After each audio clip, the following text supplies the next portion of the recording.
It obviously would have been preferable to do this in person, but times are what they are. So I'm going to try to go through things relatively quickly so that there's plenty of time for questions at the end. But I'm looking forward to giving this update on where we are with the RNA program. First thing I want to talk about is the proverbial elephant in the room, preferably a room far, far away from me. What impact is COVID-19 having on the RNA program in planetary science? The short answer is we don't know yet. We are still assessing impacts, but this is all new and it's a fluid situation and things are changing rapidly. So while all of that is going on, we will be sort of constantly looking at this and trying to do our best to make sure that impacts are minimalized. What we do know so far, though, is that all our review panels will be done virtually. That means that we're going to have to allow some more time for reviews, particularly since things like schools are out and other things have been canceled. People and teaching loads have been gone virtual and so on. All those things are going to change the distribution of people's responsibilities, which means that we want to be more flexible for our reviewers to be able to carry out these reviews. We don't see this having any significant impact on the quality of the reviews themselves. It just means that we're going to have to take a little more time. This is being done for all of the Science Mission Directorate. And as we go along, we are actively, we will be actively sharing all of our lessons learned as we go through this and try to do everything we can to improve the process. Other effects on due dates. Right now, any of the near-term due dates are being shifted by 2 weeks. The only one of those within planetary science is the ICAR due date. We are keeping an eye on everything going forward, and we may shift some other due dates out as well, but we want to see how quickly everyone is able to settle into the new normal, as it were. We also may be converting step 1 proposals, which are into mandatory NOIs. We're trying to assess the impact of that. Right now, it looks like we're probably going to do that. If you have already submitted a step 1 proposal, it will be carried through and you won't have to do anything. If you've started a step 1 but haven't submitted it yet, you'll have a choice of either finishing the step 1 or submitting an NOI. But we haven't for sure done that yet. If we do, we'll send out an email to let everybody know what's going on. Effects on selections. Right now, we do not anticipate any significant delay in making selections. That being said, I'm not going to rule out the possibility because, as I said before, it's a very fluid situation, and we're trying to assess what we need to do most and what we can wait to do, and so on. We anticipate no effect at all on existing awards. We'll talk about that in a few minutes. So with that out of the way, let me go back to what I really wanted to say from the get-go. You'll notice throughout this presentation that on the left-hand side of every slide, there's a picture of one of the people in the RNA group. This is for an important reason, and that is that this RNA group makes the entire RNA program possible. Without them, we wouldn't have it, and every single one of them works really, really freaking hard. If we were at LPSD Live, I would say, do me a favor and go say, shake their hand and say thank you, but no handshaking, and we are not in the same room anyway. So just remember that these folks are working hard to try to make this program successful. So why do we even have an RNA program? The NASA Strategic Plan has these goals about understanding the Sun, Earth, solar system, and universe. And from the most recent science plan in 2014, some specific objectives for planetary science. Ascertain the constant origin and evolution of the solar system and the potential for life elsewhere. And I won't read the second one all the way through because you all can read. But it really points out that the RNA program is part of what is a significant and important part of helping us meet our goals, both in doing the scientific research from existing missions, but also formulating the questions for our science, for the science of the future, and helping us figure out what missions need to be done next to answer those core questions. With that in mind, For some of you, this is going to be boring and stuff that you know, and you can safely ignore it. But for some of you, there's a little bit of confusion, and I wanted to try to clarify that. A quick primer on federal budget. There are many, many, many different budgets out there. And that at the end of the day, there's only one that really, really, really matters. When we go in a sequence of time, NASA puts in a budget request. That is looked at by various people. But what the next one that comes out is the president's proposed budget, which may or may not have any relation to what we actually requested. Then we'll get budgets coming out of the House and the Senate committees, which once again may or may not have anything to do with the president's budget or the NASA's budget request. Then we'll get budgets to come out of the House, the full House and the full Senate. Again, may or may not have anything, any similarity with the previous budget. And then finally, we'll have a final budget, which notionally is some hybrid of the House and Senate budgets, and which gets signed off on by the president. As I said before, all of these things can change significantly at each step. So at any given time, they are notional budgets. We have to plan to the president's budget because that's the way it works. But the real numbers we know are always going to be subject to change. What really matters, though, is the operating plan. Once we actually get the budget from Congress and signed by the president, we know how much money we have. We know from the bills that have been passed what they expect us to do with it. We have to reconcile the budget they've given us with the tasks that we're supposed to do and make sure that that we can do what we say we're going to do. And so our operating plan is we send back to OMB, the Office of Management and Budget, and to Congress to say, this is how we're going to do this now that you've given us money, and they either approve it or they don't. This particular year, while we had a small amount of more budget than was in the president's budget request, once we start talking about all of the, I used the word earmarked in the presentation, but I believe that the official language is congressional interests. Once we account for all the congressional interest in the budget, the actual budget for RNA for all other planetary category, which includes RNA, was $67.8 million less than we had planned for. Our op plan restores a significant amount of that, but we do not yet have an op plan. We're expecting that any day, but we'll see. For those of you out there who have awards but have not yet received any money, and there are a few of you, not too many, but a few, we are waiting on that op plan because until we have the op plan, we don't actually have more money to send. So we will. The question is how much. If you've gotten an award, you will get money as soon as we get an op plan. I promise. You can help us here by spending your money. One of the things that came up as we were going through the op plan request that we sent up the chain is people ask us, why should we give RNA more money when there's an enormous amount of unspent money from last year? Now, some of that is obvious that, if we don't send you money until June, how can we expect you to have it all spent by October 1st? But it always helps us smaller that uncosted number is. So if you have money out there, please try to spend it. If you can't spend it, have a conversation with your program officer and see if there's some way that we can work with you to rephase it and move that money out to future years so that we are spending our money quickly and on time. Now, as alluded to, when we don't know what our budget is going to be, and here we are coming up in the middle of March, and we still don't actually know what our budget is going to be, how do we know how much to put into every program? And the short answer is we don't. And so we guess. We worked with the continuing resolution. Now, of course, last year our budget under the budget last year was smaller than we had expected.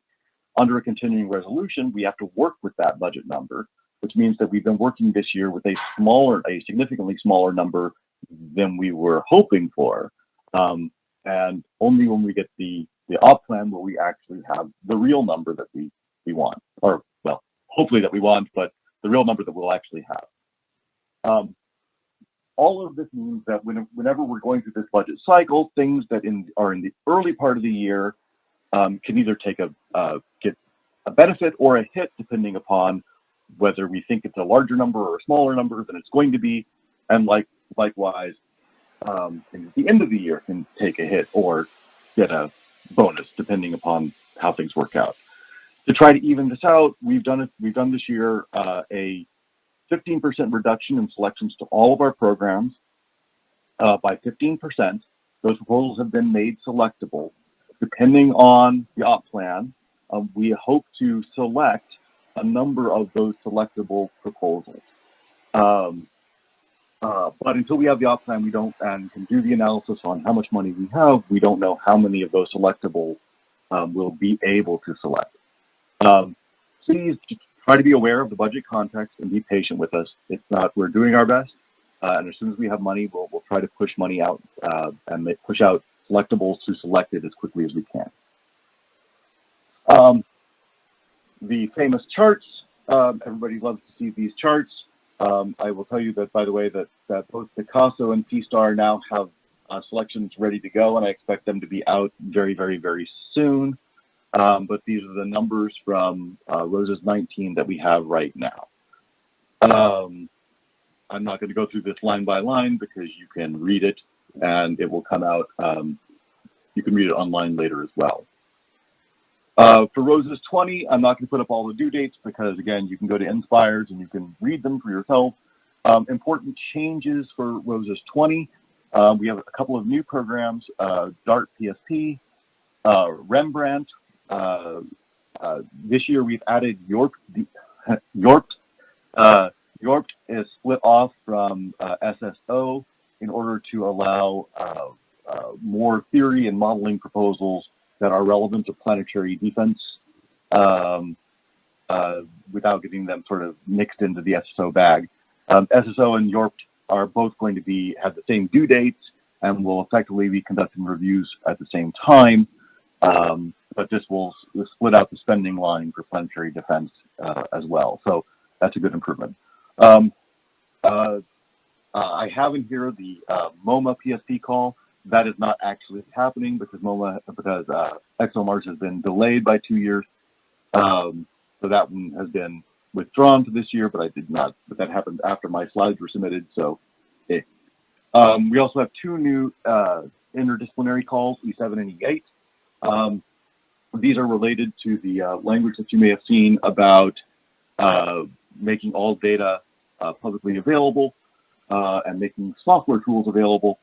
So these are our potential calls in development for how we can help the community, help us with making software tools available to the community.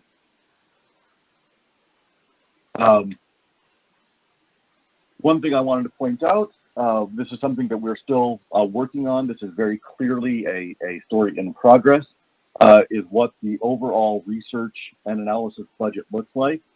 I want to make one of the points of this is that you'll see that biggest blue chunk is what we call PSD RNA, but all of RNA actually includes a lot more than what is just in the PSD RNA. We need to change our terms somehow to make this clearer.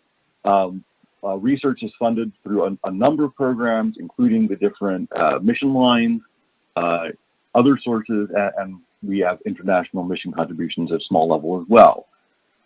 This chart is not should not be taken as gospel. This is a work in progress. Megan Thompson has been working on this and doing a fantastic job with it. But I liken this to doing a perturbation analysis. We are at sort of the second order perturbations, but every time you do one, there's another layer to go down. But hopefully each time you get a little bit closer to getting it right. No matter how many iterations we do, there will always be some uncertainty associated with the final numbers, but hopefully we'll be close enough that that uncertainty is small. Stay tuned. We will be working on this further over the coming months, and I hope to be able to have a much clearer picture both for the past years and a clearer picture that we can use to quickly and easily document things for the future. There are a couple of areas that are particularly important right now for various reasons. One of them is facilities. As many of you know, the academies had this report last year about facilities, specifically facilities for sample curation and analysis. This was a really good report. There's a lot of valuable recommendations in there, absent the considerations of budget. And we've been looking at that, trying to figure out what exactly we can and what we can do about all that. That report was specifically focused on facilities for sample return, but there are other facilities that are of interest to planetary science as well. And we think that any plan going forward, we need to include all of those things. So we are looking at ways right now to provide support for these PSD relevant facilities and to provide a good response to the NASM report. We've been thinking about it for a while, but now we're actually starting to roll something out. And so I'm going to show you right now sort of our again, in a perturbation analysis kind of way, our first order plan for how we're going to approach facilities this coming year. We're going to be developing this still over the coming months, but the hope is to actually have a call this fall for our first facility, for our first planetary facilities call. Overall, the idea is that we're going to take the existing PMF and split it into two parts. There will be PME and there will be planetary facilities. PME will look a lot like the current PMEF program, but the total funding will only be about $1 million a year. It will only be for awards for a use with associated awards. There will be no augmentation awards. And it will not be really, it'll be focused on those small enabling instruments for existing programs. There won't be any hard cap on the cost, but obviously there's a soft cap. If you've only got $1 million a year, proposing something really big isn't going to fit, and so we're not going to be able to do it. The second part, though, is the one that is really sort of the new bit, and that's the planetary facilities plan. For that, the idea is that we will have a call every other year with about $5 million available for year one of the new awards to support proposals either to operate, maintain, or upgrade existing facilities, or to establish new facilities. These would be 4-year proposals, and they'd either be cooperative agreements or have to be one of the NASA centers. That is in order to allow us to do that last part, which is to make these renewable for up to another 4 years. These would not be PI instruments in the sense that they would just be used by the PI and their team. They will require having some kind of community access. We're talking about a minimum of 25%, but we realize that how you actually count can be tricky in many cases. So we're thinking about how we talk about how we want to address what will meet that requirement for community access. Once we get this going, the plan is that we'll have reviews during the 3rd year of all the efforts, and those reviews will allow us to decide what to do with the programs going forward, whether to renew them or not. This is sort of what that timeline looks like. You can see here where it is. In sort of next year, we would issue the first awards for facilities, that call being in the fall of this year. The first review, there's review 0, which would be of the existing facilities that we're already paying for. But then after that, review 1 would be for all of those things that were started in the first call. There are 3 outcomes for the review right now. These would be similar to a senior review, but we're not going to call them a senior review. The outcomes from the review could be to continue this. We should renew it. This is good work, but they should repropose and be competing against other new ideas and sunset. This one has served its purpose, and there's no value in continuing it. And so we will see how those go through the review process. Notionally, we anticipate that this program would ramp up fairly quickly to about $10 million a year, but could grow even larger to maybe up to about $15 million a year eventually. Now, taking a deep breath, there's a lot of details to be sorted out here still. We may need to be asking for new money to make this happen. And we all agree that it's important, but we think that this is the kernel of a plan for how we can go forward and make those fundamental facilities that are needed for a lot of the work that people are doing to exist and be supported. Another topic that has gotten a lot of attention of late is Lunar Samples. Let me start out by giving you just a little bit of the history. There has always been a bit of a gray area on distinguishing whether proposals should go to EW or to SSW. And sometimes there has been some challenges in justifying the relevance to one program versus the other because of that gray area. There was also a concern that there were people who were taking the same research and proposing it to both places by changing their relevance statement, and therefore, taking 2 bites at the apple. So for those reasons, we had decided that the logical thing to do was have all of those proposals reviewed in one place, and we decided that place would be EW in order to take advantage of really having the best available reviewers for doing that. However, things have changed a little bit. First off, in SSW 19, we got a large enough number of proposals for lunar sample science that we needed enough reviewers to actually do them all, and that meant that we could have the depth of reviewer expertise needed to provide good quality reviews for all those proposals. So sending them to EW was not necessary to get good quality reviews. We also, of course, heard the community's feedback on this, and we addressed it, and we talked about it in detail, spent a lot of time thinking about it, and came up with the following solution, which is that we will not send everything to EW. We will ask that in the future, you submit the proposal to the call where you think it is most appropriate, justify it as best you can. Do not feel that you need to contort yourself in order to try really hard. If it's really a gray area thing, it's okay to acknowledge that. But we will not accept the same substantially similar proposals to both SSW and EW in the same rows as year. So pick one and take your shot. Keep in mind that we will be understanding if relevance is say that it's on a boundary line, but we do not want to see the same proposal submitted both places. Another recent thing is that we had this GAPS request for information.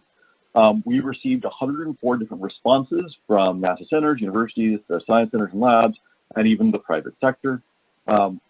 These were looking for gaps either between solicitations within the different divisions or between the different divisions.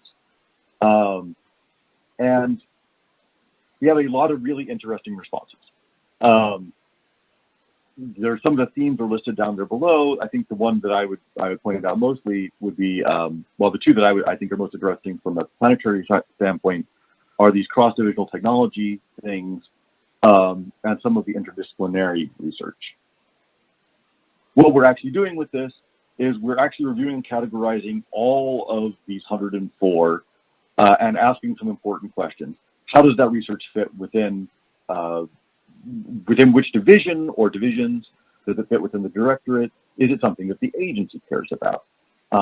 If it is all those things, if it does something we care about, then could it be submitted right now, or do we have to change a call or add a call? If it can be submitted, are there still other things that would keep a proposal like that from being accepted? As you can see there, of the 104, there are approximately 40 that are of interest to planetary science in one way or another. Many of those are things that are relevant to all 4 of the science divisions.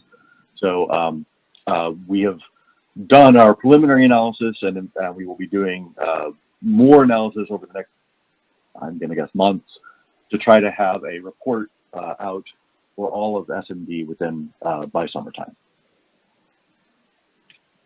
God, there's lots of stuff to talk about. DAPR, dual anonymous peer review.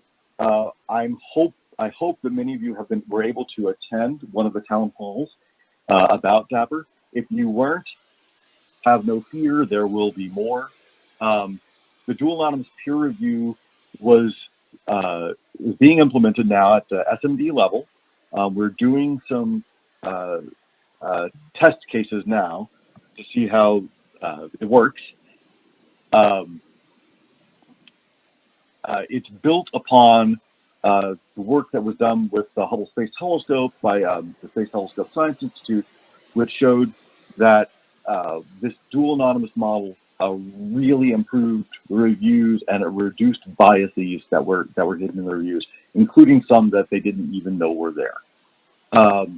You can find more information at the website listed here. There are some references for interesting articles to read about what Space Telescope did at the bottom. The one program that we're trying this with in planetary science this year is Have Worlds. And we do anticipate having a town hall shortly before the Have Worlds Step 1s are due. The way this works, and I don't want to belabor this because there are the town halls, there's been a lot of information out there. Not only are the proposers unaware of who's on the review panel, but the reviewers don't actually know who the proposing team is. There will be lots of instructions on how to anonymize proposals and how to make all of this work from the proposer side of things. And I think the thing that I want to emphasize is that what this does is it causes the review panel to really focus in on the scientific merit of the proposal. Team qualifications will be looked at later, but the first part of the review is only on scientific merit. So if you have concerns about your proposals, what I would say is that if you're writing proposals that have really compelling science, they're going to be fine, because that first focus is only going to be on the science. And again, Michael New has addressed many of the questions as part of the town halls. I believe you can find the answers to some of those things on the web. And if not, you can always go to the next one of the DAPR town halls that they do. I will share with you a couple of comments from Hubble reviewers. And I think these are all these testimonials. It was better than cats. I dual anonymous again and again. All of these really come down to the same thing, that they focus on, that they felt, the reviewers feel like they're focusing better on the science, and that they're removing a lot of the unconscious or conscious baggage that comes about with knowing who's on the team. This is all for the good as far as we're concerned. I think that this is going to be really a great thing for us overall. There may be some details to work out in the end, but that's why we're doing this test program now with just a few programs, one from each division, to see how it works and to see that we can make it work well for everybody. I'm not going to say a lot about this, but I will throw this up there because y'all should know about it. The Planetary Data System is doing a survey right now. You can go to the website at the bottom and go to fill out the survey. Please do. Right now, PBS we're looking at how we can improve things for the community going forward. Your feedback will be an important part of that. So please, please, please go and fill it out if you have any opinions at all. In fact, even if you don't have opinions, go fill it out anyway, because the questions themselves are probably informative. Something fun rather than something anyone's worried about. I'm happy to say that the letters have gone out for our first early career awards. Last year was the first year that we solicited the ECAs, and you can read here all the details about these are folks who are within 10 years of receiving a PhD. They have won a Roses grant in the last 2 years, and we received 35 proposals from people for these early career awards. Overall, they were extremely high quality. These are some fantastic people, and I wish we could give out many awards than we did. But at the end of the day, we could only pick a few, and here they are. These are the 6 people who will be recipients of the first round of early career awards. I will note that we picked 6 instead of the nominal 5 this year. But it will typically be, this will probably be the only year that we do that. It will probably be 5 every year else going forward. And these are some really fantastic folks, and I'm looking forward to seeing the great work that they do with their ECA awards and beyond that. Within the RNA group, a couple of things I want to point out. We've had some big changes in the last year. A number of people who are on the team have joined the team permanently as new civil servants. This is always important to us. We've got good people. We would like to keep them around as long as possible. We are also looking right now for more people to come help. You may have already seen it in one of the different newsletters, but we are looking for people who are interested in doing IPAs or coming to detail leave from one of the centers or other federal government agencies, or coming as a contractor. Take a look at those listings, or you can email me, and I'll be happy to talk to you about it. Obviously, I think that what we do at headquarters is tremendously important for making all of this work, and having good people makes it go a lot easier for everybody. So if you're interested, please let me know. The other thing I want to say about this is that we also anticipate having a new advertisement for civil servants coming out later this year. So let me skip to that next slide. We are changing the way that we do our hires in a very positive way. We now have what's called direct hire authority. What that means is that basically we put out an advertisement about every 6 months, and that advertisement will only be open for about 5 days. And we're putting out that advertisement without necessarily having a job to fill immediately. But once we have people on that list, it is an active and valid list for 6 months. So if we put out that advertisement in, say, August, then we need to hire somebody in November, we can still use everybody who applied, and we can hire anyone off of that list who applied back in August. That gives us a lot more flexibility, and it makes our cycle time much quicker. So this is a really fantastic way of doing things. So right now, there's one of these that's open for program executives. If you're interested in that, I would encourage you to go look at that job advertisement on USA Jobs. But we also expect to have one out for program scientists sometime later this year. In fact, sometime this summer, I think. So finally, new faces. There are a number of people who have joined us in the past year. Detailee, Tom Wagner from Civil Servant from Earth Sciences. Harris is on detail from Goddard. Catherine Walker is an NPMP, NASA Postdoctoral Management Program Fellow. Lucas Paganini is on an IPA from American University. And Megan Ansell just started yesterday as a new civil servant in the group. These are all great people and are all coming up to speed really quickly and helping out a lot. So this is really fantastic. I also want to point out that an advertisement went out not too long ago, or a notice went out in newsletters about we're looking for people to self-nominate to be on the PAC. If you're interested and you're eligible, please apply. Surprisingly, we don't get a lot of applications for people interested in being on the PAC. So if you're interested, your odds are good right now. So please, if you are interested in being on the PAC and providing that kind of, and seeing what's going on and providing support for the community in that way, we'd really love to have you on board. So that's all of my slides. I'm going to leave it with this one, which is this is the RNA Group minus a couple of people who didn't want to show their pictures. These are all fantastic people. It is a privilege to work with them all, and I'm really happy to be doing this now. So I will stop there and take questions.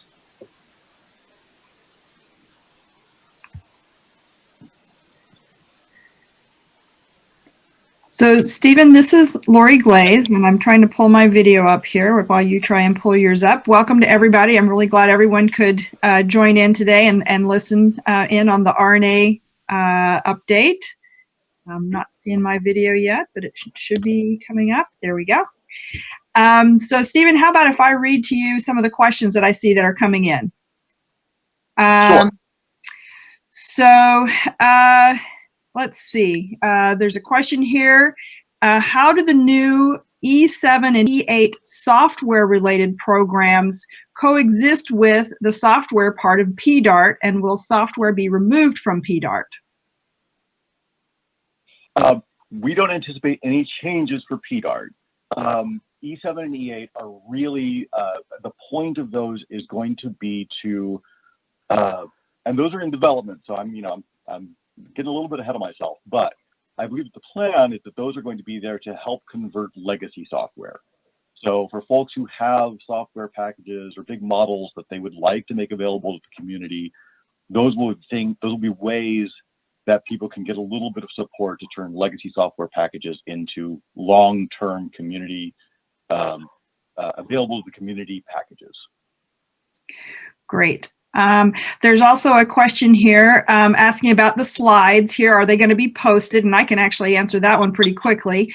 They will be posted on the PSD website at science.nasa.gov. They'll also be posted on the LPI website under the NASA headquarters materials that are provided there on the LPI website.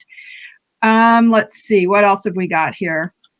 Here's a question about the Mars 2020 PSP deadline, a question about why it was not postponed, given that many were already under mandatory telework at that time. I don't know if you have an answer for that one, Stephen? I do have an answer. It may not be the greatest answer, but the feeling was that it was close enough, and that it was before we really had a sense of the broad scale of impact. There were very few things actually implemented at that point in time, and the feeling was that we didn't need to delay it. Likewise, there was another call, AISR, for autonomy research, where we had a discussion, and there had been no feedback from the community asking for delays to that one, and the feeling was they were due soon enough, that there hadn't been any significant impacts yet, so go ahead. It's only really, remember, this is all changing very fast. So now that we realize how complicated things are going to be, we are trying to take care of everybody, but that one may have snuck by us. All right, thanks. Okay, here's another question, and I'll see if I can't answer this one. It says, will the operating plan for Planetary be made public? And the answer to that is that once we have the operating plan in place, we will, at the highest level, the same type of level that the budget requests and the congressional budgets are made public, we will make that operating plan, the different levels that are approved, we'll make them at that level available to the public as well. Okay, let's see. Here's another question saying, thank you for the slides that showed the different funding sources and amounts for RNA. What goes into the Mars line? Is it related to ongoing missions, critical data products programs, which is not currently active, the science investigation of water resources for human exploration? What exactly, where does the Mars, how is the Mars line funding related to the RNA?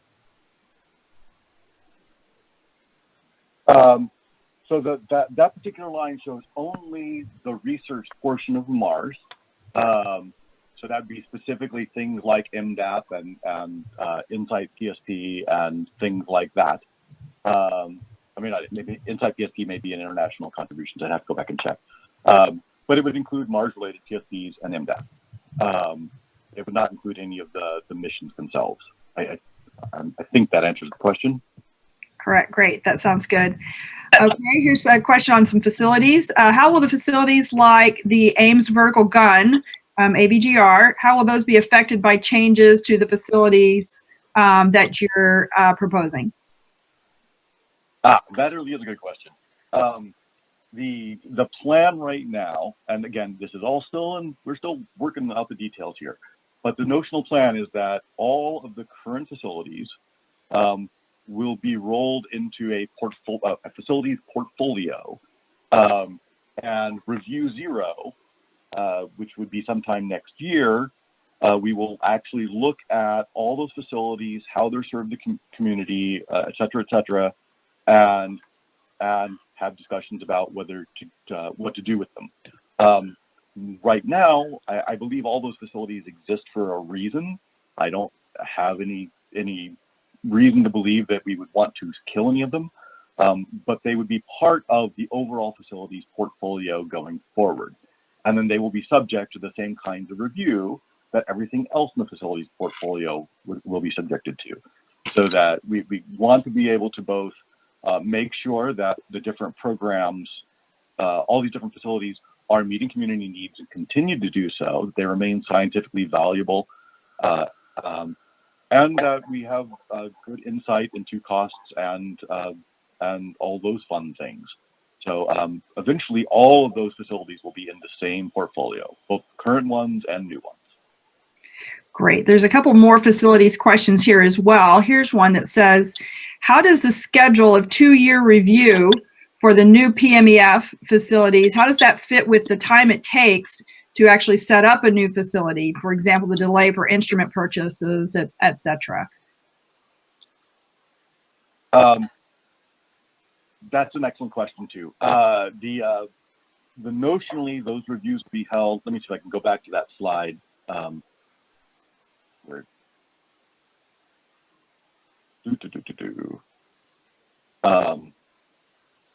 Notionally, that review is being held 2 years after the money goes out. If it takes 2 years to set up a facility, then that review will largely be focused on how did it go? Were you able to set it up on budget and on schedule? What is your plan going forward? Is this going to be there? That first review may not be a particularly challenging one for some of those facilities. But if they get renewed for 4 more years, there'll be another review halfway through that 4-year period, at which point they'll be in full operations. The goal is really to make this a regular cadence. Now, like with senior reviews, sometimes you go into a senior review and the answer is pretty obvious what you should do and so on. But it's important for us to have insight and understanding of what's going on in these projects. So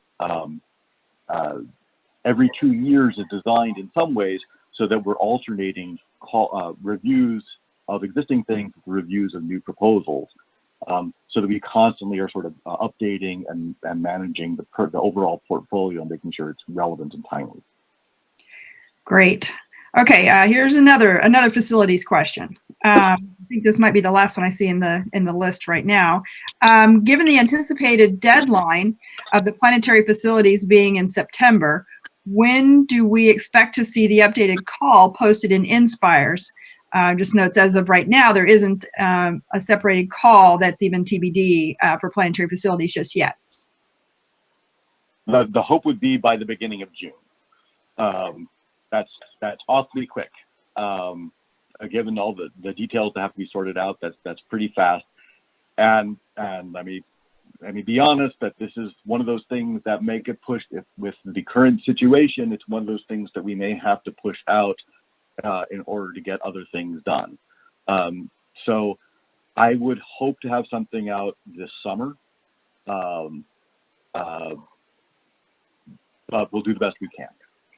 Great, thanks. You'll get at least 90 days before the due date to actually read and comment on the solicitation. Great, thanks. All right, here's a question on samples. Says, thanks for the clarification on lunar samples, but why is this community being called out? Don't proposals using meteorites or other samples have similar issues? That is a good question. There are some similar issues, but there have always been a larger number of proposals in those areas for both EW and SSW. So we've never had, one of the things here is that in years past, SSW would have a few proposals for lunar samples that ended up being sent over to Emerging Worlds for review to make sure that we had the right reviewers for them. And that's one of the things that happens sometimes when you've got a relatively small number of proposals. With the larger number of proposals now for lunar samples, that's no longer necessary. For the same reason, that's never been really necessary for some of the other meteoric sample analysis things, because we've always had enough of those proposals to have a good reviewer pool in both EW and SSW. So we never really considered that. Lunar was only because of the small number of proposals we were getting in SSW. With Artemis and with the return to the moon, that is perhaps not a challenge going forward. Right, let's hope. Great, thanks. Okay, here's a question that perhaps I may be able to answer. A question here that says, are there coronavirus delay implications for Mars 2020? And the short answer I can give you there is that the Mars 2020 mission is being given the highest priority that the agency is giving to any of our missions. And that as of right now, we're working extremely hard to make sure that we hold to schedule, that the team are able to do what they need to do in order to complete the final integration and test. It's currently almost all the hardware is out at Kennedy Space Center, and it's all going through the final integration and testing that's required out there. And as I say, it's being given the highest priority within the agency. And as I said, we're still shooting for an on-time launch in July. So no changes there yet. All right, Stephen, here's another question for you. Will no-cost extensions be given freely to help people who can't complete their work without access to their facilities due to the coronavirus issues? Short answer, yes. Longer answer, we understand that this is having an impact on everybody, that the level of impact is different for different people depending on exactly what you do. And we want to be as supportive as possible of everyone in getting things done. We understand that some things may move more slowly for various reasons because of this. We will work with you to help make sure that things get done. So if you need a no-cost extension, talk to your program officer, make sure that they understand the circumstances, and submit your NCE. We will make sure that you get what you need. Great. Good answer. Thanks. Okay, here's another question about for some of the observing proposals. This is actually a question having to do with the dual anonymous review process. And as I know you said that right now it's just a pilot program with one of our ROSA's elements in Planetary, the Habitable Worlds, is going through this. But there's a question looking forward. We're thinking about observing proposals, specifically something like YORPT, the Yearly Opportunities for Research in Planetary Defense. How do you foresee dual anonymous proposal reviews working for those types of proposals, given that it's necessary to actually describe the telescope assets, which would then make the team immediately identifiable? So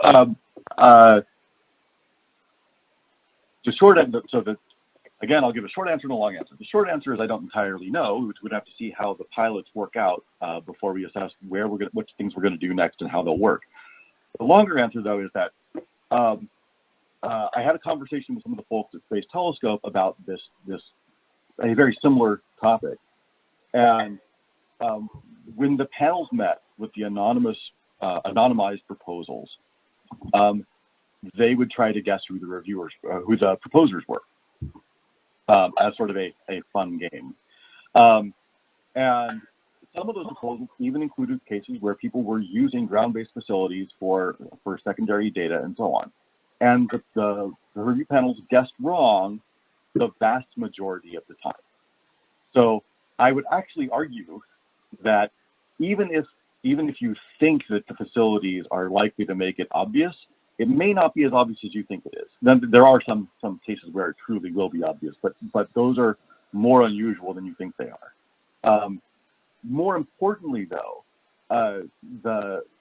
in talking to some of the people who've been on those review panels, what they found is that the fun game of trying to guess who the proposer was became uninteresting very quickly, and they stopped even trying, and they just focused on the science, especially once they knew that they were guessing wrong.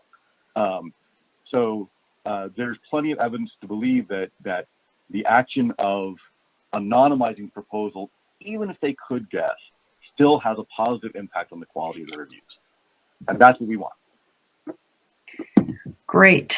I want to remind folks, if you want to send in some questions, you can send them to Doris Dow. I believe her email is listed in the announcement on how to reach her to send those questions. We've got still a few more minutes left where we can answer. I've got one more question here that I think I can answer, Stephen. And this one says, what are the requirements for serving on the Planetary Advisory Committee, the PAC? And what you need to know there is that the requirements are actually listed on the PAC website and are in the announcements. So please go to the PAC website, and I'm going to get you the web address for that here in just a second. If I can get that address. And if you want to send your email questions to Doris, it's doris.dow, DORIS.DAOU @nasa.gov. And the website for the PAC can be found on science.nasa.gov, on the PSD part of science.nasa.gov. Okay, let's see if we can get any more questions here. Stephen, did you have anything else you'd like to add while we're waiting for any additional questions? I don't right now. All I'll say is that I'd rather be in Houston, but. We'd all rather be in Houston. I did want to take a moment to really thank Lunar and Planetary Institute for hosting this virtual town hall. Without them, we wouldn't have been able to have this ability to stream live. I'm not sure how many people we have online right now, but I know yesterday when we did the decadal survey town hall, I believe we had 280 people online. So hopefully we've got a good turnout today as well. Also want to remind you that Thursday of this week, we'll also have the agency town hall. And at that town hall, I'll be giving the update for Planetary Science Division. Steve Clark will discuss recent updates on the Science Mission Directorate's efforts towards exploration, both our contributions towards Artemis as well as thinking Moon to Mars. And Jake Bleacher will also be available for that town hall from Human Exploration Mission Directorate, speaking about plans for Gateway and other Artemis activities where science is getting involved. That town hall, the agency town hall on Thursday, will be from 1 to 3 Eastern time, also being run through this same streaming service. Okay, let's see. I'm not seeing any more questions here. I'll give it couple more seconds here. Okay, I'm not seeing any more questions. So, Stephen, I'll let you take it out. All right. Well, again, I'll say thank you, everybody. I will be looking forward to LPSD next year, and hopefully I will get a chance to talk to many of you in person at BPS or AGU or some other thing in the future. And good luck, everybody. Stay healthy, stay safe. If in doubt, talk to your program officers and have fun. Thank you.